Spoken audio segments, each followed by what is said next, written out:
Je pense que tozolanda enseignement na biso au séminaire biblique na biso sur la Pâque. Maman na likambo oyo tozolobela oyo motei papa diacre afongolaki mokolo na lobi ya yenga eza la mort et la résurrection de Jésus-Christ. Kufa pe lisekwa ya Yesu Masiya. Tomoni atalisaki lobi oyo ezalaki sous-thème sur la triomphe entrée triomphale de Jésus-Christ à Jérusalem. Wana pena motei azalaki clair. Oleka na point mususu. Totangi tofongoli ba Biblia na biso oyo aza prêt à kotangela biso na mokanda ya Amos. Amos chapitre 3 verset 7. Amos chapitre 3 verset 7. Amen. Alléluia. Tobeteli nkolo mabo.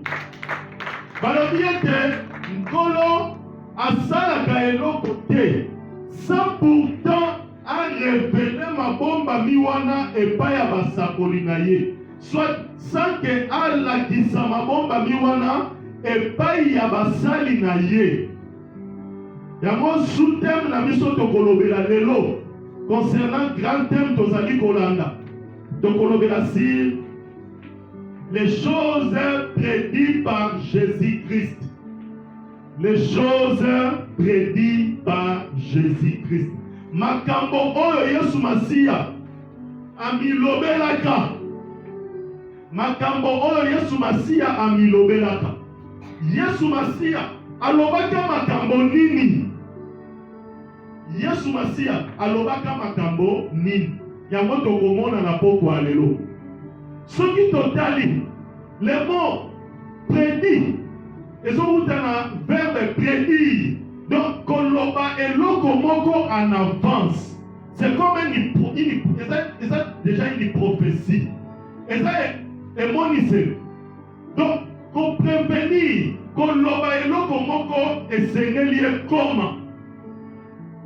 Nan le comité mais ekoya. Yo déjà on milobeli yango en avance. Jésus, les choses prédites par Jésus-Christ. Le nom nini tozomona. Tantôt tozomona basali na Nzambe belé. Pourquoi toza ko échapper na vision ya Nzambe? Pourquoi tozali hors vision ya Nzambe? Parce que beaucoup de serviteurs de Dieu n'écoutent plus notre Seigneur. Comment tu dois prédire les choses qui doivent venir? Parce que osa insensible, parce que osa koyoka Nzambe te. Osa koyeba te oyo esengeli eya liboso na yo. Pona ko prédire, il faut ça vraiment na bon Nzambe. Moto osa kati na bon Nzambe ayoka Nzambe. Ils savent déjà oyo ezoya liboso. Yesu Masiya ayebaka nini oyo eza koyela ye liboso, nini oyo ekokomela ye, makambo nini ekoyela ye.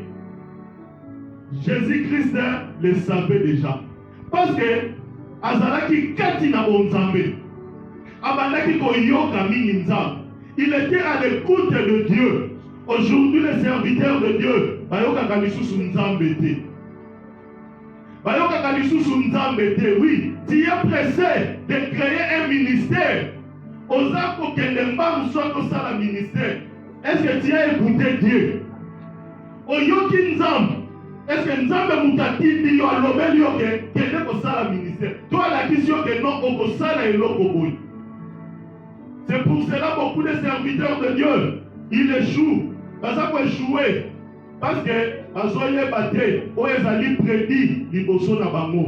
Mais moto o eza prédit en avance azwaka amilengelaka asalaka déjà bagarde fou. Qu'est-ce que Jésus a prédit? Nini oyo Yesu Masiya alobelaka ba disciple na ye, alobelaka ba yekoli na ye. Yesu Masiya savait déjà il allait être trahi. Alobelaka ba yekoli na ye ete nakozala trahi. Bako trahir ngai. Yesu Masia alobelaka bayekoli na ye ete bakokoma ye esengeli ya kufa. Alobelaka lisusu bayekoli na ye nakokufa me nakozala ressuscité. Alléluia. Alléluia. Esengo ezali. Esengo ezali. Soki ezali tokobetela nkolo maboko. Ayebisaka bayekoli na ye en avance makambo oyo.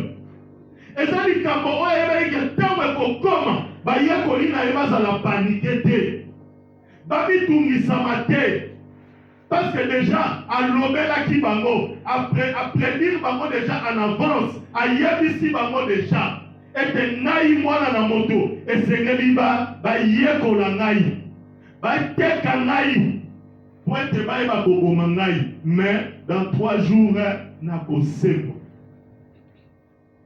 Yesu Masia ndenge azawana ayebaki déjà qui devait le trahir, ayebaki nani oyo akokaki koyekola ye, nani oyo akokaki kotrahir ye devant les pharisiens. Yango zomona ntango ndenge babande kotambola bongo Yesu Masia ntango asalaki prière abondelaki mpona bayekoli na ye, ntango alobaki ete papa nyonso oyo pesi ngai nabungisi ata eloko te, nabombaki bango malamu, sauf les fils de la perdition, sauf mwana ya libungi ye nde abungaki déjà nzela. Ok, Jésus-Christ parlait déjà de Judas Iscariote oyo atekaki ye, oyo atrahiraki ye. Pourquoi Jésus disait cela? Parce que mon terme ya Yuda ezalaki déjà na makanisi ya mabe. Jésus savait Judas était cupide abandaki kolinga mingi mbongo. Judas lingaki mingi mbongo. Et Jésus-Christ savait c'est lui qui devrait me trahir. Lelo pe bien aimé, peut-être Yesu Masi azo prédire pour yo quelque chose. Aza kotalisa eloko moko, peut-être lobi okotrahir yepe. Peut-être ozoya awa nesika oyo, ozoya kosambe, peut-être lobi okotrahir ye. Judas atekaka Yesu Masia. Atekaka ici je me souviens na 12 pièces ya mbongo. Peut-être yo koteka Yesu Masia na lolenge nini? Na lolenge nini okotekela Yesu Masia? Comment okotrahir Yesu Masia? Tu ne sais pas changer une autre doctrine. La doctrine yozolanda. Aucune doctrine moussous eza déjà trahison. Tu as déjà vendu Jésus-Christ. Les autres ont trahison ezokota mingi na mangomba ya nzambe. Ezokota mingi na lingomba na nzambe. À cause de quoi? Beaucoup de serviteurs sont en train de vendre Jésus-Christ, sont en train de trahir Jésus. Parce que les choses que Jésus-Christ a prédit, la trahison. Faut trahir, faut yékol. Peut-être, un serviteur ou un qui averti en avance. Un serviteur de Dieu, un homme de Dieu, Oyazakatina Bonzambe, Ayoka Kanzam.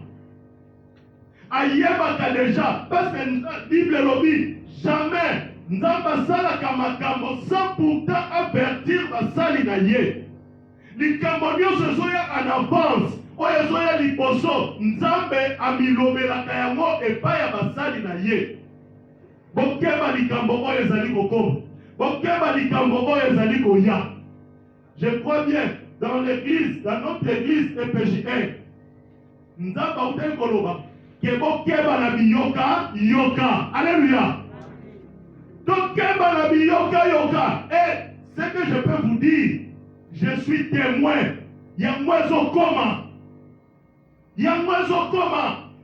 Et dans le coma qui, Dieu avait déjà dit ça. Pour que vous ne soyez pas paniqués. Quand vous avez des gens Nzambe à prévenir yo, ou à prédire pour yo, pour nos ala ekenge, pour nos yeba ndenge ya kotambola, pour nos yeba ndenge ni no weba ko encadrer vie na yo. Parce parce que les disciples, comme ils étaient prédits à l'avance, la trahison d'abord. Quelqu'un parmi vous a trahir Nai. Motomomo Katinabino a Nai. Et cela est arrivé. Donc, Jean. Jean chapitre 13, verset 21 à 30. Jean chapitre 13, verset 21 à 30. Et ainsi parlé, Jésus fut troublé dans son esprit. Et il dit expressement, en vérité, je vous l'ai dit, l'un de vous me livrera. Les disciples se regardaient les uns les autres, ne sachant de qui il parlait. Un des disciples, celui que Jésus aimait, était couché sur le sein de Jésus. Simon Pierre lui fit signe de demander qui était celui dont Jésus parlait. Et ses disciples s'étant penchés sur la poitrine de Jésus lui dit, Seigneur, qui est-ce? Jésus répondit, c'est celui à qui je donnerai les morceaux trempés. Et ayant trempé les morceaux, il les donna à Judas, fils de Simon l'Iscariote. Dès que les morceaux furent donnés, Satan entrant dans Judas, Jésus lui dit, ce que tu fais, fais-le promptement. Mais aucun de ceux qui étaient à table ne comprit pourquoi il lui disait cela, car quelques-uns pensaient que, comme Judas avait la bourse, Jésus voulait lui dire, achète ce dont nous avons besoin pour la fête, ou qu'il commandait de donner quelque chose aux pauvres. Judas ayant pris les morceaux, se hâta de sortir. Il était nuit.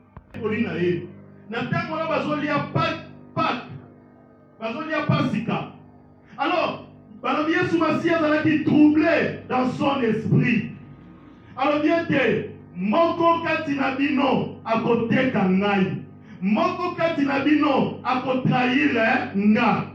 Alors, Simon Pierre, Abitunaki, est-ce que mon konzi est Zalinga? Disciple Yesu Massia va l'être Olingami. Alala qui na tolo ya Yesu.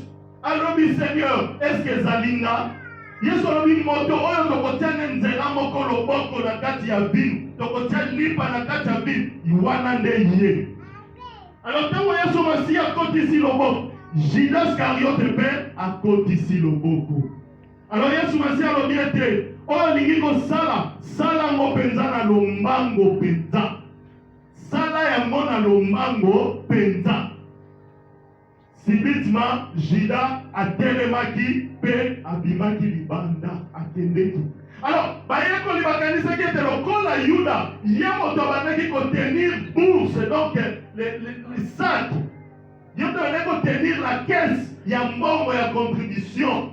Peut-être Yesu alobaki ne sala yango même esika wana bayeko libakomprenaki te. Bayeko libasosolaki te.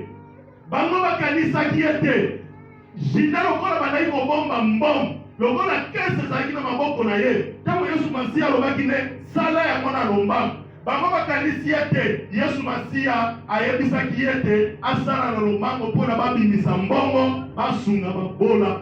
Okayebisi olingi kosala koteka ngai mwana na moto, sala yango mpenza na lomba. Peut-être toi, quand eza eloko moko ezobongama, oteka Yesu Masiya. Beaucoup de serviteurs de Dieu ont battu Yesu Masiya. Yesu Masiya avait prédit ça. Yesu Masiya talisaki yango en avance. Motema ya Judas ezalaki na Yesu Masiya te. Motema na Judas ezalaki etondisaki déjà la timidité. Ce qui totali même côté mosusu, Simon Pierre, lui aussi on l'avait prédit. Yempe basakolelaki en avance, batalisaki ye en avance. Oyo ekokaki kokoma. Ntango Yesu Masiya azali koannonce kufa na ye mpe kokangama na ye, Pierre alobi mokonzi, esika nyonso okokende ngai nakozala wana. Ntango bakoya kokanga yo nga mpe nakozala wana. Yesu Masiya alobi na pokwa, tango bakokanga mwana na moto okowanga na ngai. Tango soso kolela okowanga na nga. Jésus-Christ l'avait prédit atalisaki ye. Simon Pierre alobi non, te mokonzi, place nyonso kokende ngai mpe na kolanda yo, place nyonso kozala ngai mpe na kolanda yo. Jésus-Christ a dit, tu vas me nier à 3 reprises. Père, où comme qui? Mais quand comme qui, Simon Pierre s'était souvenu. Bien aimé, quand on va prédire quelque chose, et tant que moi entendez, que c'est la canne de Dieu, ça compris. Après, on se souvient, bah, il y a qui n'a pas. S'il en était ainsi, Simon Pierre devait prendre des précautions.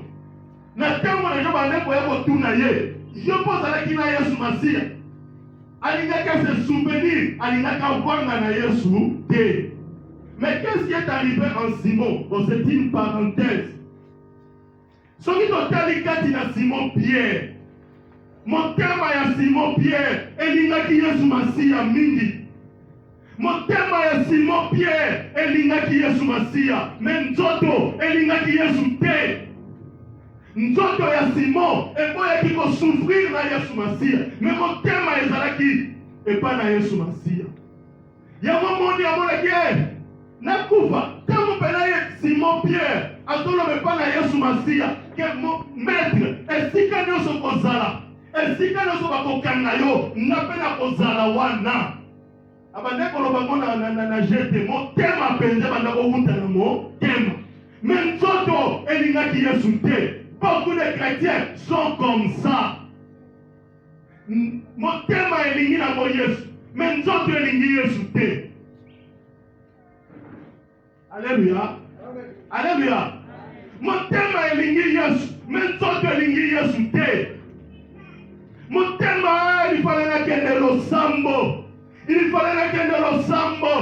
Mais nazana bilambate.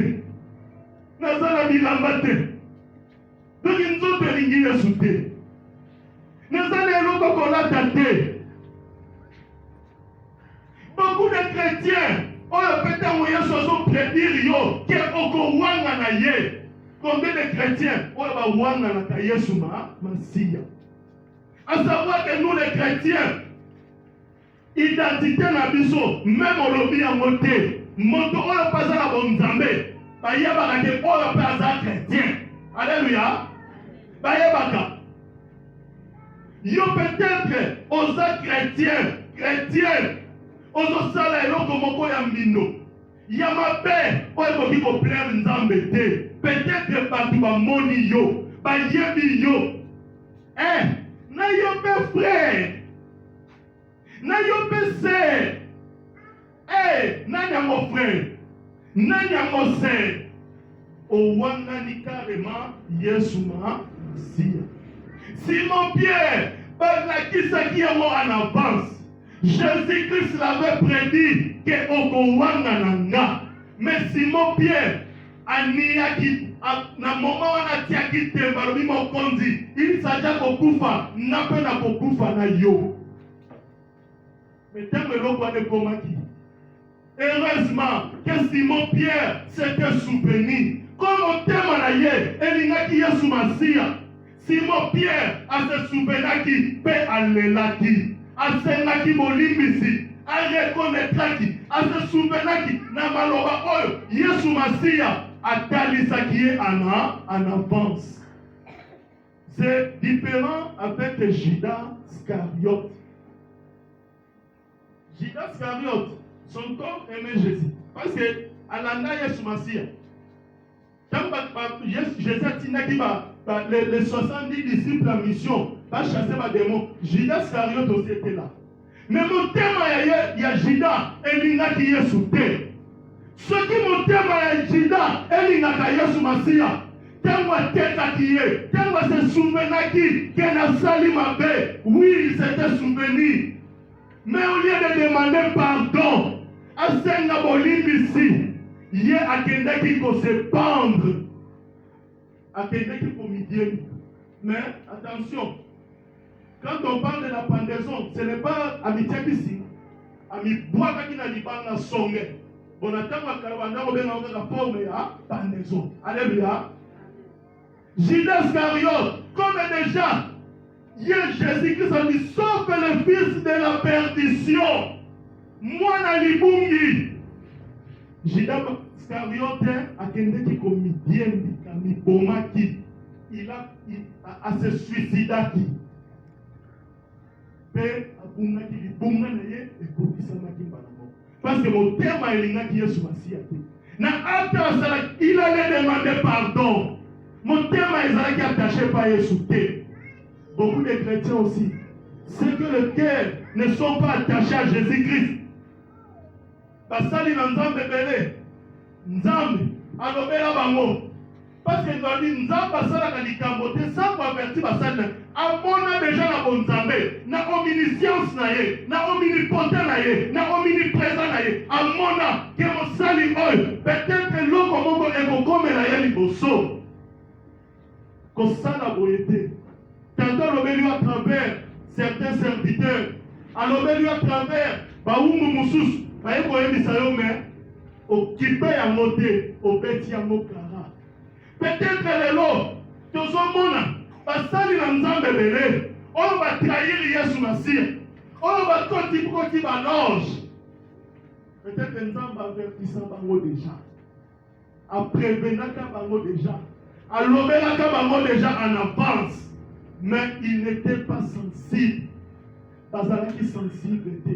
Bien aimé, on a dit loge, tant on koti loge, il connaît le poste en bon, tu as trahi Jésus. Pour la nini, église mata, au salama miracle, au salama kamakas, tant on koti loge, au trahi Jésus. Alors, la loge ikuna, c'est que, nini basala, tu t'es vendu au diable, au teki âme na yo. Donc, elle lit mon ayo, au teki a repassada. Donc, pour toi, fini pour toi. Et si il faut yo, fini. Et si il faut yo, aucun a libungi. Aucun a libungi a libella. Parfois, ça me fait mal. Ceux qui n'ont pas dit dans ce cas-là, ma serviteur de Dieu, on va teki ba âme. On va teki ba eli mon abango. C'est pitié. Ceux qui n'ont pas dit, est-ce que Basala Nzambe Bol, Basalaka prévenite, Basalaka prédite en avance, est-ce que Yesu Masia a talisaka bangote, oh et comme peut-être batalisaka bango, mais il n'était pas sensible. Basalaki sensible te, Bayokaki Nzambe te. Aujourd'hui c'est le problème. Il y a Basali Nzambe, Basosana Koyoka Nzambe, Basosana Koyoka Yesu Masia. Quand nous voyons Jésus-Christ, tout a été prédit. À prédire l'Iwanaye, à prédire résurrection, à prédire paix, Nani naye, Koufa naye, paix trahison naye. Tout a été prédit. Et ça veut dire pour la colère de sa disciple. Tango makambo ya kokoma, ba disciple bani anate, ba yi kampiko, ba simba kondima na bango. Bien aimé, aujourd'hui aussi, Jésus-Christ a prédit, il va revenir bientôt. Alléluia. Azozonga. Prédilection à moi, azopesa yo. Yesu Masi azozo. A prédit à moi déjà. Kazozo. Yo yeba komi bongama. Comme elle avait prédit à ses disciples. Pour n'avoir quoi y a terre. Pour n'avoir son asimate. Tango makambo nyonso ekokisamaka. Tango bateki Yesu Masia. Bamemi ye na ekulusu. Babaki ye na ekulusu. C'est à la fin que les disciples, quand on a ressuscité, les disciples vont se souvenir. Ah, il nous avait prédit ça. Aïe, ça qui dit déjà, il y a un mot. Bien aimé, tu vas koyoka nzambe. Yokaka ba prédilection ya nzambe. Nzambe azolobela yo nini? Nzambe azotaliso nini? Oyo koya liboso. Concernant sa mort, par Dieu que les choses prédites par Jésus-Christ. Il a prédit sa résurrection. Il a prédit sa mort. Il a prédit sa trahison. Concernant sa mort, par le biais de Yesu Masia, après Isaka, alors bien Comme Jonas avait fait 3 jours dans le ventre du poisson, il faut que le Fils de l'homme soit aussi pendant 3 jours dans la terre, dans le cœur de la terre. Et c'est na moto, baboma yepe. Asala 3 jours, na se à m'appeler. Il avait prédit sa mort. Ce qui te tangi na mukanda ya Matthieu. Matthieu chapitre 12, verset 40. Et salamaki. Oya zali mwana na nzambe. Tango azoyoka maloba na nzambe. Azoyoka oyo nzambe aza prédire. Ces choses arrivent. Combien de fois, peut-être maman, papa, soit tu vas prédire yo pour la libala wana. Nzambe mona yebisa yo en avance. Parce que Dieu parle toujours à travers ses serviteurs. Dieu parle toujours à travers ses serviteurs. Peut-être on y a exposé ma kamou. Et pas ya mon kamou. Et pas ya mon sali nanza. Que tala boy. Mon bali kingal. Aza kolinangai. Quelqu'un ma sœur. Na moni libala wana. Okozana na passe. Changer nzela. Mais tellement yo olula mbongo. Omoni mobali ya mituka. Aza na nyos. Oyoki te. Mais tango kokota libala yango ndokomi kokanisa mowumbu na nzambe alobelaka ngai boyi ayebisaka ngai boyi. Jésus-Christ savait que il allait être tué. Jésus-Christ ayebaki yango ete sengeli ya kufa mpona yo na nga parce que c'était sa mission. Akokaki mpe kobunga na ye amati na ye parce qu'il était capable. Et qu'on ne met pas papa na ye, nzambe bungisa ngai, na lingite na falanga te. C'est ça que je dis. Pierre, son cœur aimait Jésus, mais son corps n'aimait pas Jésus. Mais Jésus-Christ par le contraire, motema na ye elinga biso, nzoto na ye pe elinga biso, tobete nkolo mabo. Motema pe nzoto elingaki biso. Parce que nzoto ya Yesu, ce que linganga na yo te, nde alingaki kokufa te. Alingaki kokufa te. Tanga monaka vision ya kufa na ye, esalaka ye kobanga. Balobi ete mutoki ekomaki makila. Na mama na pataka koloba te nzambe, na lingi na nga te. Pasi. Mais, comme nzoto elingaki biso, elingaki nga na yo, elingaki ebakama na ekulusu.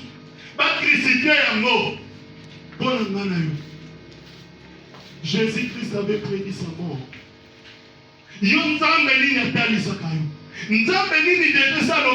Peut-être que biso leloko moko songolo no yokate. Vous avez insensible. Toi ba koyoka basali na nzambe. Oyo mosali na nzambe ayebisi yo. Toi te yo moko yebaka pe koyoka nzambe. Nena abaki ba chrétien belé toyoka na lisu nzambe te. Tosalaka makambo na nani na loyenge kaka. Olali olamuki pona sala boy. Est-ce que oyoki nzambe? Est-ce que nzambe atalisi yo aprédire yo yango? Si nzambe aprédire yo yango ça va. Mais likambo oyo nzambe aprédire yo na ndenge ya mabe. Ozolingo sala bo nzambe atalisi yo na ndenge ya mabe. Soko sali yango okokutana. Okokutana bien aimé. Quand on voit Yesu Masia, parce qu'il savait il allait souffrir pour toi et moi.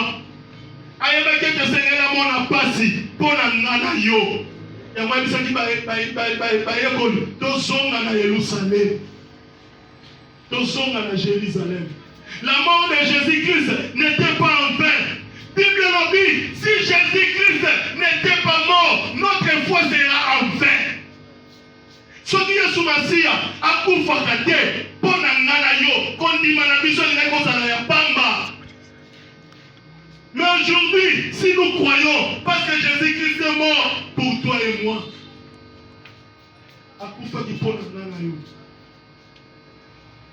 Jésus-Christ, quand on voit concernant sa résurrection, Jésus-Christ a prédit sa résurrection. Atalisaki liseko na ye.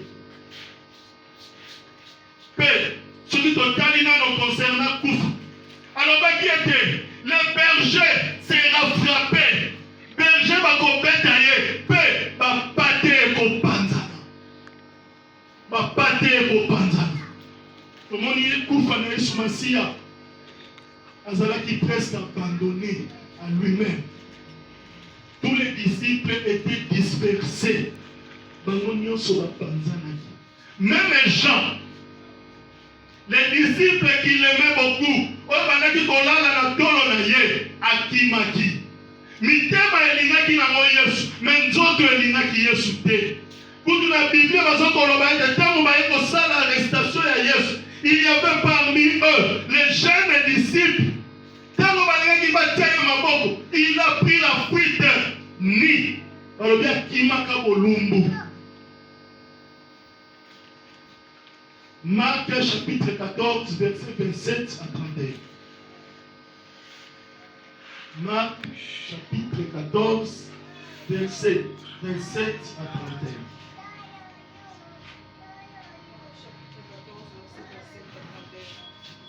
Jésus leur dit, vous serez tous scandalisés, car il est écrit, je frapperai les bergers, et les brebis seront dispersées. Mais après que je serai ressuscité, je vous précéderai en Galilée. Pierre me dit, quand tous seraient scandalisés, je ne serai pas scandalisé. Et Jésus lui dit, je te le dis en vérité, toi, aujourd'hui, cette nuit même, avant que les coqs chantent 2 fois, tu me réuniras 3 fois. Mais Pierre reprit plus fortement, quand il me faudrait mourir avec toi, je ne te réunierai pas. Et tous diront la même chose. Ils allèrent ensuite dans un lieu appelé Gethsemane. Et Jésus dit à ses disciples, asseyez-vous ici, pendant que je prierai. Alléluia. Yesu Masi alobi ete, bientôt vous serez scandalisés. Parce que mon bokoli mokengeli mampate bako frappe ye bino nyonso boko panzana. Mais bobanga te, dans 3 jours je serai ressuscité. Mais bien, ne m'entendez koloba, alobaki mokonzi, nanga kotika yo te, nakokufa na yo, nakozala na yo elongo. Jésus-Christ a dit avant que les coqs chantent 2 fois, tu me régneras 3 fois. Avant que ce soit la mbalami balé, yoko wanga na nga mbalami sa. Pierre alobaki te, toko kufa na yo. Même ezalaki maloba ya ba disciple mususu, ezalaki maloba ya ba yekoli mususu, mokonzi toko zala na yo elongo, toko kufa na yo elongo. Mais na moment wana tango bazo nyokola Yesu, batangi Yesu, bango nyonso bapanzanaki. Jésus-Christ ne savait plus à quel sens se vouer. Bango nyonso bapanzanaki, batikaki ye moko, atikalaki ye moko, sans défense. Bango nyonso bapanzanaki. Oui, ndenge babande koloba, toko kufa na yo, mitema ezalaki oui attaché na Yesu. Mais nzoto, bamba. Mais un chrétien, ton cœur doit être attaché à Jésus-Christ, même ton corps. Parce que corps na yo, ceux qui sont attachés na Yesu, okokima souffrance était. À ta passe, à ta mignon, lokola montema, ezolinga Yesu, nzoto mondima pe enyokwama. Ata kozangi bilamba, ata kokeleli, mengai kaka na kanamina na Yesu. C'est pour cela que nous voyons, quand Jésus-Christ était mort, il est ressuscité avant apparaître par la bango. Pierre alobia, Pierre wanesa daye na ye. Mutu wanesa kufi na ye. Mutu bandaki kolesa biso. Ah, pa petit, tozonga na biso pêche. Bango nyonso balandaki ye na pêche. Mais comme mitema na bango, Jésus ayebaki, ete mitema na bango ezalaki attaché pa inonzan. Ezalaki attaché pa na ye. C'est pour cela, prière à Saleraki Bango. Nayambo abandaki déjà prédire kufa na ye. Kenzambe, nyonso pesi ngai na bungisi eloko te. Sauf le fils de la perdition. Donc Judas n'avait pas fait part de la prière. Yango Yesu Masiya akendeki koluka bango. Akendeki koluka bango na mai. Pe azongisaki bango lisusu pene na ye. Toyebaka koyoka Nzambe bien-aimé. Tozalaka sensible. Tambola na bonzambe. Tambola na bonzambe. Mosali na Nzambe. Sanke Nzambe asala likambo. Azanga koyebisa basali te. Azanga koavertir te. Aujourd'hui, ceux qui toquent dans le contexte moussous, totali même mboka na biso. Si les choses ne marchent pas, maintes fois, si les choses ne marchent pas dans notre pays, les serviteurs de Dieu ont leur part. Bazana part na bango. Nzamba ako juger ba. Bas serviteurs de Dieu, il y a RDC. Bazana part. Pour la mboka oyo, pour la souffrance ya mboka oyo. Pourquoi? Peut-être mingi. Bayoka na biso Nzambe. Comment Nzamba koki kotalisa yo lisusu likambo? Déjà okenda na kamp mosusu. Okota déjà na kamp mosusu. Comment Nzamba kotalisa yo likambo? Parce qu'au changeant na yo camp, au trahir ye déjà, au teki ye déjà, au zongisi ye na ekulusu, au matisi ye lisusu na croix. Ye mutu déjà sa kita na croix, yo zo zongisa ye lisusu na ekulusu. Ndenge mosali na Nzambe alobaki lobi. Olingi te azala ressuscité. Ozongisaka ye na ekulusu. Bien-aimé, tomitala bien. Yebaka kozala sensible.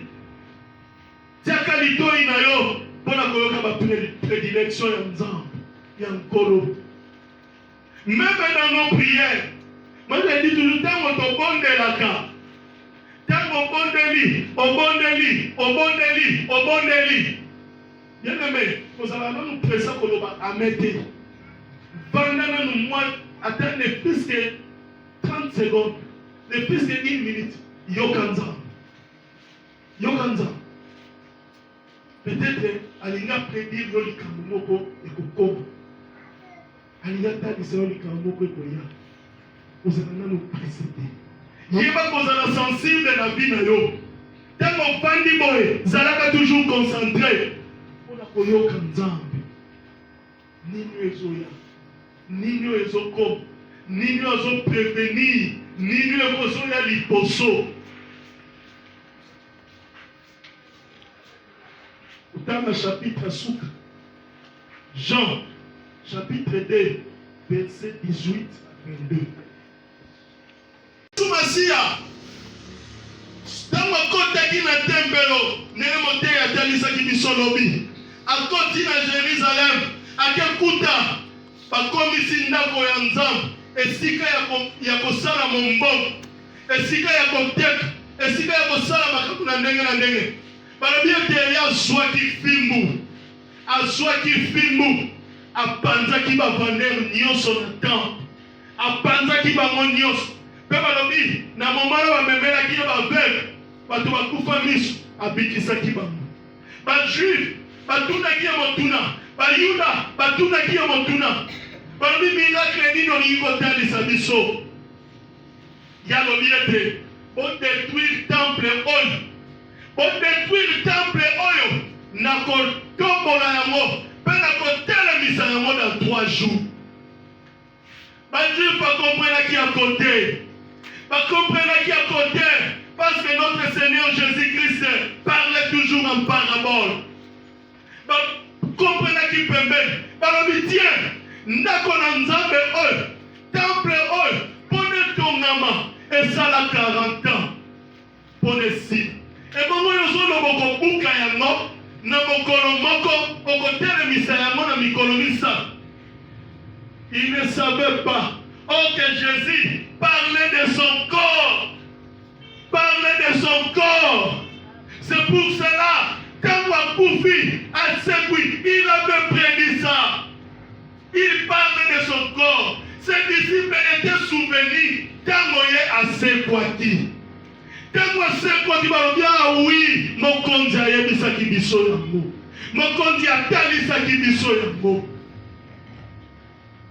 Quand on parle du temple, bien aimé, mettons un peu une parenthèse. Ton corps est un temple, il y a Saint-Esprit. Parmi notre Dieu n'habite plus à la maison faite à la main des hommes. Avant notre Dieu habite dans notre corps. Notre corps bien-aimé, c'est le temple de Dieu. C'est le temple du Saint-Esprit. Nzoto oyo Yesu bandaki koloba. Temple oyo Yesu bandaki koloba ezalaki nzoto na ye. Ke bobonga na bino. Bopaka na ekulusu na mikolo misato na kosekwa. Bobuka na bino naza capable ya kobuka temple oyo dans 3 jours na ko rebâtir. Nzoto na biso ezali temple ya Yesu Masia. Tant on détruire nzoto na yo. Dans son entrée triomphale dans Jérusalem. Jérusalem c'était un temple. Dans l'entrée triomphale, il y a côté qui dans Jérusalem. Quand il a trouvé des vendeurs, il a trouvé bateau babé qui temple. Comme ici à mon lien, mon ya mabé. Comme ici à mon sika ya mon bon. Comme ici à mon sika ya mon sala makamo ya mabé. Balobi a soit qui foué, a soit qui fimou, a bengana ki bango, a beta ki bango. Aujourd'hui, le temple que Dieu nous parle ici. Temple oyo, Bible eza koyebisa biso ezali nzoto na yo, ezali nzoto na nga. Temple de Jéhovah siège na milimo mabe. Oza siège na ba esprit mauvais. Temple Yesu Masiya akotaka, akoti na temple, abenga na kanyoso wana. Achaza kanyoso wana. Alléluia. Toyeba otiaka kitoi efali na Nzambe asalaka eloko te soki avertir basali na ye te. Biso nde toyeba koyoka tozala kati na bonzambe toyebaka langage ya Nzambe. Dieu nous prévoit. Yango balobi ete badisiple na ye base souvenaki na maloba oyo oyo alobaki ete na kobuka tempelo oyo na mokolo moko mpe na kotelemisa yango na mikolo misato. Badisiple baye kososola ntango akufaki akufi 3 jours après ayebi kosepa. Bien réellement maloba maître maloba Yesu Masiya alakaki biso oyo alobelaki biso yango oyo esakomplir. Toyeba kozala kati na bonzambe tika Nzambe apambola maloba na ye. Amen.